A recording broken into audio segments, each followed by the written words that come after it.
آخرت کی زندگی کو سمجھنے کے لیے اور اس کی تیاری کے لیے سب سے پہلے ہم سب کو دنیا کی زندگی سمجھنا ہوگا۔ آخر یہ دنیا کی زندگی کیا ہے؟ اس کو اللہ رب العزت نے قرآن مجید میں کن مثالوں سے واضح کیا کہ نبی صلی اللہ علیہ وسلم نے اس کی کیا حیثیت بتائی ہے، اس کا کیا مقام بتلایا ہے۔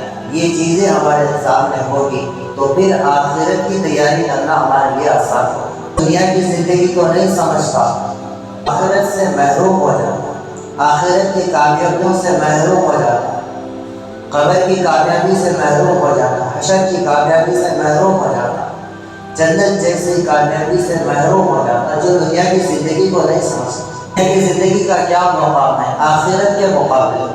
دنیا کی زندگی کا کیا مقام ہے اللہ تعالیٰ کے نزدیک؟ دنیا کی زندگی کا کیا مقام ہے اللہ کے رسول صلی اللہ علیہ وسلم کے نزدیک؟ دنیا کی زندگی کا کیا مقام ہے شریعت اسلام کے نزدیک؟ اس چیز کا ہر مسلمان کو سمجھنا اور اس کے مطابق اپنے آپ کو ڈھالنا لازم اور ضروری ہے، تاکہ وہ اس دنیا کی زندگی سے بھرپور فائدہ اٹھا سکے، اس میں رہ کر وہ ہمیشہ ہمیشہ کی کامیابی حاصل کر سکے۔ اللہ تعالیٰ قرآن مجید میں فرماتے ہیں هذه الحیات الدنیا متاع، یہ دنیا کی زندگی سامان ہے۔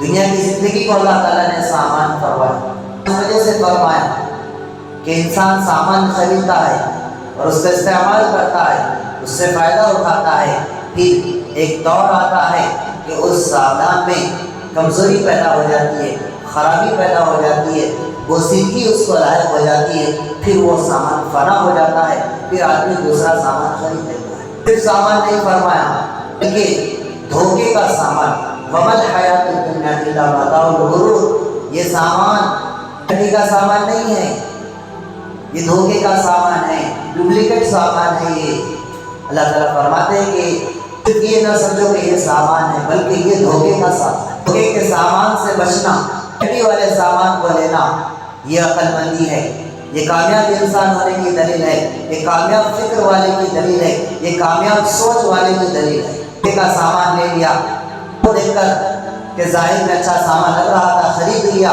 اس سامان کو گھر میں لایا، لوگ اس کو تانے دینے کے لیے کہ یہ کیسا سامان ہے کہ آپ نے اس پر اتنی قیمت خرچ کی، یہ تو اس میں تو دھوکہ، اس میں فراڈ ہے، اس میں تو کوئی گارنٹی نہیں ہے، یہ چند روز کا سامان ہے، اس کے بعد یہ مشین خراب ہو جائے گی، یہ چیز خراب ہو جائے گی، یہ کام نہیں آئے گی، یہ سست بڑھ جائے گی، اس کے فلاں اعضاء خراب ہو جائیں گے، فلاں پارٹس اس کے کمزور ہوتے ہیں، یہ لوگ تانے دیں گے۔ اللہ تعالیٰ فرماتے ہیں متاع الغرور، یہ دھوکے کا سامان ہے۔ آدمی آگ کا بستہ پکڑ کر جا رہا ہے اور اس کے بستے کے نیچے سے سوراخ ہے، راستے میں سامان گر رہا ہے، وہ یہ سوچ رہا ہے کہ میں سامان لے کر جا رہا ہوں، حقیقت میں کچھ اور ہو رہا ہے کہ اس کا سامان راستے میں گر رہا ہے۔ ایسے ہی یہ دنیا کی زندگی دھوکے کا سامان ہے۔ آدمی دنیا کی زندگی گزار رہا ہے اور یہ سمجھ رہا ہے کہ میں کامیاب ہو رہا ہوں، میں دنیا کے سامان اور ساز و سامان کے جمع کرنے میں لگا ہوا ہوں، لیکن اس کے سامان کی پونجی جس تھیلے میں جس چیز میں اٹھا کر لے جا رہا ہے اسے سوراخ ہے، اس کے اندر دراڑ ہے، اس چیز کا اسے علم نہیں ہے۔ ایک ایک سیکنڈ سوراخ کی طرح، سوراخ میں سے سامان نکلنے کی طرح اپنی زندگی سے نکل رہا ہے۔ ہر مال، ہر چیز ہماری زندگی سے ختم ہو رہی ہے، فنا ہو رہی ہے۔ آدمی یہ سوچتا ہے کہ میں بڑا ہو رہا ہوں، آدمی بڑا نہیں ہوتا، آدمی چھوٹا ہو رہا ہے۔ جو آدمی ابھی بچہ پیدا ہوا تو اس کے تعلق سے کہا جا سکتا ہے کہ یہ بڑا ہے، 60 سال 70 سال تک یہ زندہ رہ سکتا ہے، لیکن بڑی عمر والے کو یہ نہیں کہہ سکتے کہ یہ بڑا ہے۔ کیوں؟ اس لیے کہ یہ قبر کے اعتبار سے دیکھیں گے تو بہت چھوٹا ہے، اس کی زندگی بہت چھوٹی ہے۔ دنیا کی زندگی کو سمجھنا، اللہ تعالیٰ کیسی کیسی پیاری پیاری مثالیں دے کر قرآن مجید میں دنیا کو واضح فرما رہے ہیں۔ جیسا کہ اللہ تعالیٰ کسانوں کی ایک مثال دی کہ اللہ تعالیٰ دنیا کی مثال ایسی ہے جیسے ایک آدمی زمین میں بیج ڈالا، اس سے پودے ہوئے، کوپل نکلی، اس سے سبزہ ہوگا یعنی بچہ پیدا ہوا، پھر وہ بڑا ہوا یعنی جوان ہوا، وہ کھیتی لہرانے لگی، تعجب الزراع، کسانوں کو پسند آنے لگی، ان کا دل بہلانے لگے، وہ اپنی کھیتی میں مست ہے، وہ دیکھ رہا ہے کہ میری کھیتی تو لہرا رہی ہے۔ جیسے ایک باپ کو اپنی جوان اولاد کو دیکھ کر خوشی ہوتی ہے، ایسی مثال اللہ تعالیٰ نے دی کہ اس کے بچے جوان ہو گئے۔ پھر ایک وقت آیا کہ اس کھیتی پر سیلاب آیا اور وہ ساری کھیتی فنا ہو گئی۔ تو ایسے ایک وقت آئے گا کہ ساری اولاد ختم ہو جائے گی، یا دنیا سے چلی جائے گی، یا نافرمان ثابت ہوگی، تو پھر اس کی محنت کا کوئی صلہ اس کو نہیں ملے گا۔ زندگی ایسی ہے، اللہ تعالیٰ دنیا کی زندگی کو کھیل کود بتایا ہے۔ وَمَا الْحَيَاةُ الدُّنْيَا إِلَّا اللَّعِبُ وَاللَّهْوُ، دنیا کی زندگی یہ کھیل کود ہے۔ لڑکے جمع ہوئے، کھیلے، ایک ہارا ایک جیتا، سب اپنے اپنے گھر چلے گئے، نتیجہ کچھ نہیں، رزلٹ کچھ نہیں، کامیابی کی شکل میں کوئی چیز نظر نہیں آ رہی ہے، مقصد کوئی چیز وہاں نظر نہیں آ رہا کہ یہ ٹیم والوں کا کیا مقصد تھا، ادھر کی ٹیم والوں کا کیا مقصد تھا۔ کھیل ہوا، شام ہوئی، چلے گئے اپنے اپنے گھر، کسی کے ہاتھ کچھ نہیں آیا۔ تو ایسے ہی یہ دنیا کی زندگی کھیل فرمایا، لہو لعب اللہ تعالیٰ اس کو فرماتے ہیں کہ آدمی بڑا ہوا، ایسی ہی زندگی گزار کر چلا گیا، آخرت کی تیاری نہیں کیا، تو یہ دنیا میں کھیل کی طرح ہے جس کا کوئی مقصد نہیں تھا۔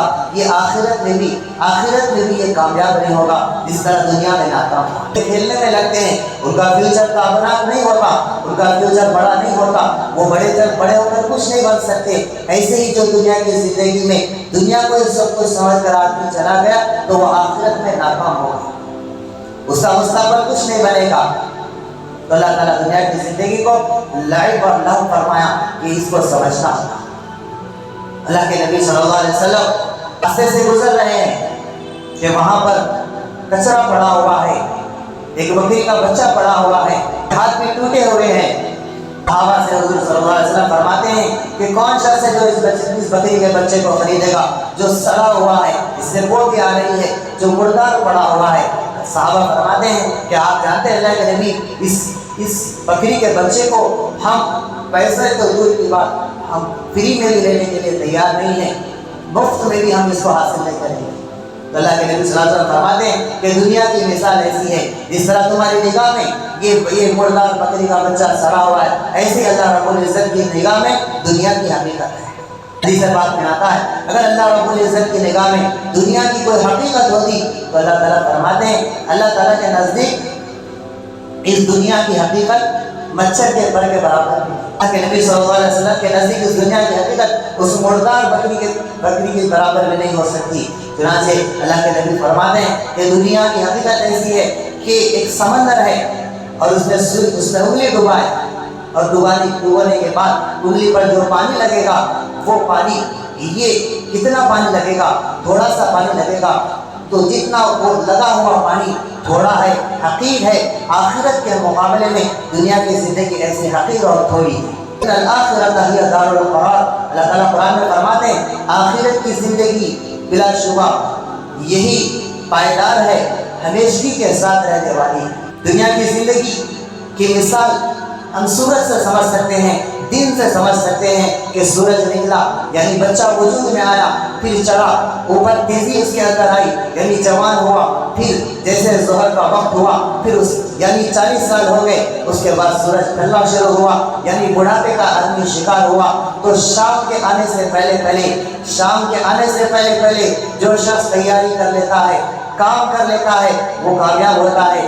سورج ڈھلنے کے بعد کوئی کسان کام نہیں کر سکتا، کوئی مزدور کام نہیں کر سکتا۔ تو عقل مندی یہی ہے کہ اس سے ہم سمجھیں کہ ہم چڑھتے ہوئے سورج کو دیکھ کر یہ نہ سمجھے کہ اس کی روشنی پائیدار ہے، اس کو غروب بھی ہے، اس کو زوال بھی ہے، اس کو ڈوبنا بھی ہے۔ اس ڈوبنے کو ہم سوچیں، ہم اپنی جوانی کو دیکھ کر یہ نہ سوچیں کہ ہم طاقتور ہیں، ہم اپنے مال و دولت کو دیکھ کر یہ نہ سوچیں کہ ہم بہت پاورفل ہے، ہمارے پاس مال و دولت ہے، ثروت ہے، بلکہ یہ سوچیں کہ اس مال کو بھی فنا ہے، اس عمر کو بھی فنا ہے، اس چہرے کو بھی فنا ہے، اس خوبصورتی کو بھی فنا ہے، الغرض دنیا کی ہر شے کو فنا ہے۔ جیسا کہ اللہ تعالیٰ فرماتے ہیں کل من علیہا فان ویبقی وجہ ربک ذو الجلال والاکرام، دنیا میں ہر چیز فنا ہے، کل نفس ذائقۃ الموت، اللہ تعالیٰ فرماتے ہیں کہ ہر نفس کو موت کا مزہ چکھنا ہے۔ تو دنیا کی زندگی کو ہم سمجھیں کہ یہ کھیل تماشے کے سوا کچھ نہیں، یہ دھوکے کے سامان کے سوا کچھ نہیں. اس کا ظاہر بہت خوبصورت ہے, اس کے باطن میں بہت گندگی ہے. اس کا ظاہر بہت قیمتی نظر آتا ہے. اس کے ظاہر کی قیمت کو دیکھ کر اس کی باطن کی ہم دھوکے سے غافل نہ رہیں. اللہ رب العزت ہمیں دیکھ رہے ہیں اور ہمیں اس بات کا علم نہیں ہے کہ اللہ ہمیں دیکھ رہے ہیں. یہ غفلت ہے. اللہ ہماری ہر باتوں کو سن رہے ہیں اور ہمیں اس بات کا علم نہیں کہ اللہ ہماری باتوں کو سن رہے ہیں. یہ غفلت ہے. غفلت سے نکلنا ہوگا. غفلت سے نکل کر اللہ رب العزت کو پہچان کر زندگی گزارنا ہوگا.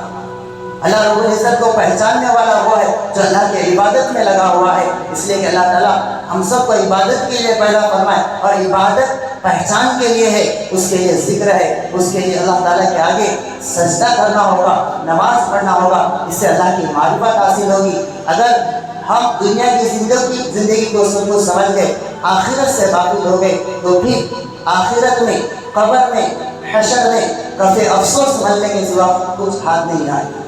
انسان کی ضرورتیں صرف 5 ہیں. اس کا کھانا, اس کا لباس, اس کا گھر, اس کی بیوی اور اس کی سواری. یہ 5 ضرورتیں ہیں. اگر یہ 5 ضرورتوں کو انسان مقصد سمجھے گا تو پھر مقصد سے غافل ہوگا.